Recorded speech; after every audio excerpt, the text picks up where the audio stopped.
میں نے رخشندہ کو منع کیا تو اس نے صاف کہہ دیا، تم کون ہوتے ہو مجھے منع کرنے والے؟ تمہارے جیسے کئی لڑکے میری زندگی میں آئے اور گئے۔ رخشندہ ایک نئے لڑکے کے ساتھ فرار ہو گئی ہے۔ یہ خبر انوار کے لیے دوسرا بڑا صدمہ تھی۔ اس کے دل میں نفرت پیدا ہو گئی اور وہ مجھ سے بھی اکھڑا اکھڑا رہنے لگا۔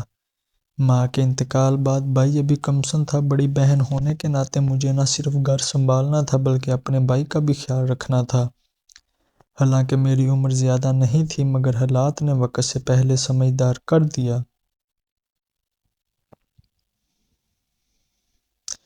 ہم دو ہی بہن بھائی تھے۔ ابا صبح ڈیوٹی پر چلے جاتے اور شام کو لوٹتے۔ دن کے وقت ہم دونوں ہی اس اجاڑ مکان میں ایک دوسرے کا سہارا تھے۔ سچ ہے جب ماں یا باپ کا سایہ سر سے اٹھ جائے تو وقت کی کڑی دھوپ معصوم بچوں کو بہت جلد بالغ کر دیتی ہے۔ ٹھوکریں کھانے کے بعد معصومیت کہیں کھو جاتی ہے اور شعور وقت سے پہلے آتا ہے۔ میں بھی وقت سے پہلے باشعور ہو گئی تھی، تاہم انوار کی ذمہ داری نے مجھے کسی اور جانب متوجہ ہونے کا موقع نہ دیا۔ تعلیم بھی جاری نہ رکھ سکی۔ بھائی کے لیے میری محبت دیکھ کر ابو نے رشتہ داروں کے اصرار کے باوجود دوسری شادی نہ کی۔ میں اور انوار ایک دوسرے کے دوست بن گئے اور زندگی کسی نہ کسی طرح گزرنے لگی۔ انوار نے میٹرک اچھے نمبروں سے پاس کی اور F S C pre medical میں داخلہ لیا۔ کالج میں اس کی کلاس میں ایک لڑکی رخشندہ بھی پڑھتی تھی۔ انوار پہلی بار اسے دیکھ کر حیران رہ گیا تھا۔ اس نے مجھ سے کبھی اس بارے میں بات نہیں کی، لیکن ایک روز کمرے کی صفائی کرتے ہوئے اس کی ڈائری میرے ہاتھ لگ گئی۔ اس میں لکھا تھا، میں رخشندہ کو پہلی بار دیکھا تو میرا دل دھڑکنا بھول گیا۔ اس کے حسن نے مجھے مبہوت کر دیا۔ وہ اپنی خوبصورتی کے ساتھ دلکش باتیں بھی کرتی ہے۔ جب وہ ایک خاص انداز سے میری طرف دیکھتی ہے تو میں سب کچھ بھول جاتا ہوں۔ یہ پڑھ کر مجھے احساس ہوا کہ میرا بھائی بڑا ہو گیا ہے اور کسی اجنبی راہ پر نکل چکا ہے۔ میں اسے ہمیشہ ایک معصوم بچہ سمجھتی تھی۔ ایک شام وہ جب گھر آیا تو میں نے اس سے بات کی۔ رخشندہ کا نام سن کر وہ سٹپٹا گیا، کہنے لگا، باجی وہ میری کلاس فیلو ہے اور مجھے اچھی لگتی ہے۔ میں نے اسے سمجھایا، تمہیں ڈاکٹر بننا ہے، اپنی پڑھائی پر دھیان دو، لڑکیوں پر نہیں۔ وہ خاموش ہو گیا، جیسے بات سمجھی تو لی ہو مگر ماننے کو تیار نہ تھا۔ ایک دن اس کی نوٹ بک میں ایک خط ملا جو اس نے رخشندہ کے نام لکھا تھا۔ رخشندہ، میں تمہیں چاہنے لگا ہوں۔ یہ بات تم سے کافی عرصے سے کہنا چاہتا تھا مگر ہمت نہ ہوئی۔ آج تم نے میرے سلام کا جواب مسکرا کر دیا تو حوصلہ ملا۔ محبت اعتراف کی محتاج نہیں، لیکن دل یہ بھی برداشت نہیں کرتا کہ تم میری حالت سے بے خبر رہو۔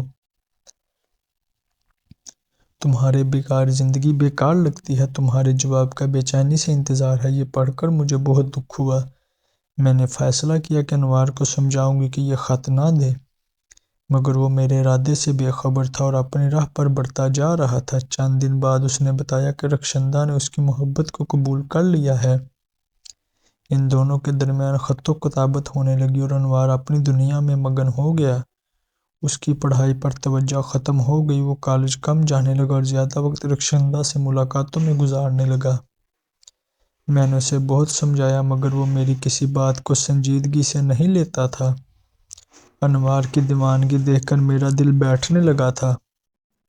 وہ اپنی زندگی اور خوابوں کو برباد کر رہا تھا اور میں بے بس ہو کر صرف دعا کر سکتی تھی کہ خدا اسے صحیح رستہ دکھائے۔ سالانہ امتحان میں 2 ماہ باقی رہ گئے تھے لیکن انوار اپنی دھن میں مگن تھا۔ پچھلے کچھ دنوں سے وہ مجھے چپ لگا تو میں نے دریافت کیا، معلوم ہوا کہ اکیڈمی میں ایک اور لڑکا آیا اور رخشندہ اب اس میں دلچسپی لینے لگی ہے۔ انوار کو یہ بات بری لگ رہی تھی۔ میں نے اسے کہا کہ اگر وہ رخشندہ سے محبت کرتا ہے اور وہ بھی اس کے جذبات کا احترام کرتی ہے تو اسے منع کر دے کہ وہ اس لڑکے سے نہ ملا کرے۔ انوار کو میری بات پسند آئی۔ شام کو وہ جب گھر آیا تو بہت غصے میں تھا، کہنے لگا، میں نے رخشندہ کو منع کیا تو اس نے صاف کہہ دیا، تم کون ہوتے ہو مجھے منع کرنے والے؟ تمہارے جیسے کئی لڑکے میری زندگی میں آئے اور گئے۔ یہ سن کر انوار کے پہلوں تلے سے زمین نکل گئی۔ اس کے دماغ میں طوفان برپا تھا اور وہ کہنے لگا، باجی اگر میں اس وقت آپ کی بات مان لیتا تو آج میری یہ حالت نہ ہوتی۔ اس دن کے بعد انوار نے اکیڈمی جانا چھوڑ دیا۔ کئی دنوں بعد میرے بار بار اصرار پر وہ اکیڈمی گیا تو معلوم ہوا کہ رخشندہ ایک نئے لڑکے کے ساتھ فرار ہو گئی ہے۔ یہ خبر انوار کے لیے دوسرا بڑا صدمہ تھی، اس کے دل میں نفرت پیدا ہو گئی، وہ مجھ سے بھی اکھڑا اکھڑا رہنے لگا۔ عورت ذات پر اس کا اعتماد ختم ہو چکا تھا، وہ کسی ہنستی مسکراتی لڑکی کو دیکھتا تو اس کا خون کھول جاتا۔ رخشندہ نے اس کے ذہن میں عورت کا جو مثبت تصور میں بٹھا دیا تھا وہ توڑ دیا تھا۔ ڈاکٹر بننے کا خواب دیکھنے والا میرا بھائی زندگی سے ہی مایوس ہو چکا تھا۔ FSC کی تیاری کا وقت گزر چکا تھا اور اس نے پرائیویٹ FA کا امتحان دینے کا فیصلہ کیا۔ بڑی مشکل سے اس نے FA پاس کیا لیکن نمبر اچھے نہیں آئے۔ اس کے باوجود ہم سب کے لیے خوشی کی بات تھی کہ اس نے اپنی مایوسی کے باوجود امتحان دیا۔ تاہم تعلیم کا سلسلہ یہی ختم ہو گیا۔ ابو نے اسے ایک دکان پر سیلز مین کی نوکری دلوائی تاکہ اس کا دل بہل سکے۔ کچھ دن بعد ایک رشتہ دار کے ہاں شادی تھی۔ ابو نے کہا، انوار تم بھی ساتھ چلو، اس سے تمہارا دل بہل جائے گا۔ انوار جانا نہیں چاہتا تھا لیکن میری ضد پر وہ مان گیا۔ شادی میں یاسمین نامی ہماری دور کی رشتہ دار لڑکی بھی موجود تھی۔ یاسمین شوق اور زندہ دل تھی اور وہ اس کی باتوں سے محفل گل و گلزار ہو جاتی تھی۔ وہ انوار کو دیکھ کر اور بھی شوخی پر اتر آئی لیکن انوار اسے نظر انداز کرتا رہا۔ وہ اس حد تک عورتوں سے بدگمان ہو چکا تھا کہ ہر لڑکی کو شک کی نگاہ سے دیکھنے لگا تھا۔ یاسمین بہت محبت سے سب کا خیال رکھتی تھی، خاص طور پر ہمارا۔ میں جانتی تھی کہ وہ انوار میں دلچسپی رکھتی ہے لیکن انوار اس سے دور ہی رہتا تھا۔ میری خواہش تھی کہ انوار یاسمین کی طرف متوجہ ہو مگر یہ بات میں اس سے کہہ نہ سکتی تھی۔ آخرکار جب ہم لاہور واپس آئے تو یاسمین بہت اداس نظر آئی۔ اس کی حالت دیکھ کر میرا دل کٹ سا گیا لیکن انوار بالکل بے نیاز رہا۔ کچھ دن بعد یاسمین کا ایک خط آیا جو انوار کے نام تھا۔ خط میں اس نے اپنی دلی کیفیت کا اظہار کیا تھا۔ لکھا تھا کہ شادی میں آپ سے ملاقات ہوئی، آپ میرے دل میں بچپن سے جگہ بنائے ہوئے ہیں لیکن آپ سے بات کرنے کی ہمت نہیں ہوتی تھی۔ اس دفعہ جب آپ آئے تو میں نے فیصلہ کیا کہ آپ سے اپنے جذبات کا اظہار کروں مگر آپ نے مجھ سے سیدھے منہ تک بات تک نہیں کی۔ یقین کریں میں نے آپ کو دل سے چاہتی ہوں اور اگر آپ نہ ملے تو میری زندگی بے معنی ہو جائے گی۔ یہ خط پڑھ کر میں پریشان ہو گئی۔ میں نے سوچا کہ انوار کو یہ خط دکھاؤں یا نہیں۔ اسی دوران انوار آ گیا۔ میں نے خط اسے دکھا دیا۔ اس نے پڑھ کر خاموشی سے خط پاڑ دیا اور گھر سے نکل گیا۔ کچھ دن بعد یاسمین کا ایک اور خط آیا اور میں نے انوار سے کہا، اگر تم اسے پسند نہیں کرتے تو اسے واضح جواب دے دو تاکہ وہ مزید امید نہ رکھ سکے۔ انوار نے جواب دیا، اگر آپ کو اس سے اتنی ہمدردی ہے تو خود جواب لکھ دیں۔ میں نے انوار کی جانب سے یاسمین کو جواب دیا کہ میں تم سے محبت نہیں کرتا، میں پہلے ہی کسی اور کو پسند کرتا ہوں اور اسی سے شادی کروں گا، تم میرا خیال دل سے نکال دو۔ یہ خط لکھنے کے بعد میں خود کو ہلکا محسوس کرنے لگی۔ مجھے لگا کہ یاسمین اب انوار کے بارے میں سوچنا چھوڑ دے گی۔ 6 ماہ بعد ہمیں معلوم ہوا کہ یاسمین بہت بیمار ہے۔ ایک رشتہ دار نے بتایا کہ وہ علاج کے لیے کسی بڑے شہر لے جائی جا رہی ہے اور بار بار ہمارا ذکر کرتی ہے۔ میں نے انوار سے کہا، چلو اسے دیکھ آئیں۔ پہلے تو انوار نہیں مانا مگر آخرکار میری ضد کے آگے ہار گیا۔ ہم گاؤں پہنچے مگر انوار یاسمین کے گھر جانے پر تیار نہیں تھا۔ میں نے اصرار کیا کہ صرف ایک بار میری خاطر اس سے مل لو۔ انوار آخرکار مان گیا اور یاسمین سے ملنے گیا مگر اس سے کوئی بات نہ کی۔ یاسمین کی حالت دیکھ کر میرا دل بھر آیا لیکن انوار کے چہرے پر کوئی تاثر نہ تھا۔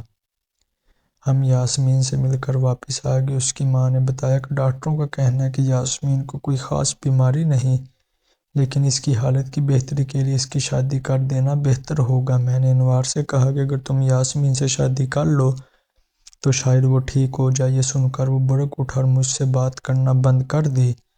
ہمارے واپس آنے کے 1 ہفتے بعد انوار کے نام ایک خط موصول ہوا۔ میں نے وہ خط کھولے بغیر انوار کو دے دیا۔ جیسے انوار نے خط پڑھنا شروع کیا اس کی رنگت بدل گئی۔ میں نے اس کے ہاتھ سے خط لے لیا اور خود پڑھنے لگی۔ خط یاسمین تھا کا اس میں لکھا تھا کہ میں نے اپنے والدین اور گھر والوں کو بتا دیا تھا کہ میں انوار سے شادی کرنا چاہتی ہوں۔ میں نے انہیں آپ کے گھر رشتہ بھیجنے کے لیے بھی راضی کر لیا تھا لیکن آپ کے رویے کی وجہ سے یہ قدم نہ اٹھا سکی۔ آپ کے پہلے جوابی خط نے میری زندگی بدل دی۔ آپ کسی اور کو چاہتے ہیں اور میرا دل ہمیشہ یہی گواہی دیتا رہا ہے کہ آپ مجھے ہی چاہیں گے۔ اس خیال نے میری زندگی جیرن کر دی۔ میں بیمار ہو گئی اور میری حالت مسلسل بگڑتی جا رہی ہے۔ اب امی نے میرا نکاح میرے خالہ زاد سے کرنے کا فیصلہ کر لیا ہے، لیکن میں کسی کو وہ مقام نہیں دے سکتی جو آپ کو دے چکی ہوں۔ اسی مہینے میری شادی ہونے والی ہے، لیکن جب آپ کو یہ خط ملے گا میں اس دنیا میں نہیں رہوں گی۔ ماں اور باپ کو انکار نہیں کر سکتی اور اپنے تصوراتی محبوب سے بے وفائی بھی نہیں کر سکتی۔ اگر مجھ سے کوئی کوتاہی یا غلطی ہوئی ہو تو معاف کر دیجیے گا۔ اللہ تعالیٰ آپ کو خوش رکھے اور اپنی شریک حیات کے ساتھ ایک مثالی زندگی گزاریں۔ انوار یہ خط پڑھ ہی رہا تھا کہ دروازے پر دستخط ہوئی آنے والے نے اطلاع دی کہ یاسمین اب اس دنیا میں نہیں رہی۔ یہ خبر سن کر میرے دل پر قیامت ٹوٹ پڑی۔ انوار کو سکتہ ہو گیا۔ میں نے اسے گلے لگایا تو وہ بے اختیار رونے لگا۔ روتے ہوئے اس نے پوچھا کہ کیا وہ خط آپ نے لکھا تھا؟ میں نے شرمندگی سے کہا ہاں انوار، لیکن میں نہیں جانتی تھی کہ وہ لڑکی اتنی سنجیدہ تھی۔ میرا خیال تھا کہ اس طرح وہ تمہیں دل سے نکال دے گی، لیکن آج اس نے ثابت کر دیا اگر لڑکی وفا کرنے پر آ جائے تو اس کے عزم اور حوصلے کو کوئی نہیں توڑ سکتا۔ انوار نے آہستہ سے کہا کہ میں سوچ بھی نہیں سکتا تھا کہ رخشندہ جیسی لڑکیوں کے ساتھ دنیا میں یاسمین جیسی لڑکیاں بھی ہوتی ہیں۔ واقعی عورت ایک ایسی پہیلی ہے جسے سمجھنا بہت مشکل ہے۔ میں خود بھی یہ نہیں جان سکا کہ عورت کے کتنے روپ ہیں۔ وقت گزرتا گیا، میری شادی ہوگی، لیکن انوار نے آج تک شادی نہیں کی۔ پہلے عورت سے نفرت نے اسے روک رکھا تھا، اور اب یاسمین کی وفا کی یادیں اسے کسی اور کے ساتھ بندھنے نہیں دیتی۔ وہ نہیں چاہتا کہ یاسمین کے خلوص کو بلا کر وہ کسی اور سے شادی کرے جس نے اس کے لیے اپنی جان دے دی۔ اگر آپ لوگوں کو میری کہانی پسند آئی ہے تو کمنٹ سیکشن میں اپنی رائے کا اظہار ضرور کیجیے، اور اگر ابھی تک آپ نے میرا چینل سبسکرائب نہیں کیا تو میرے چینل کو سبسکرائب کر لیجیے گا۔ شکریہ۔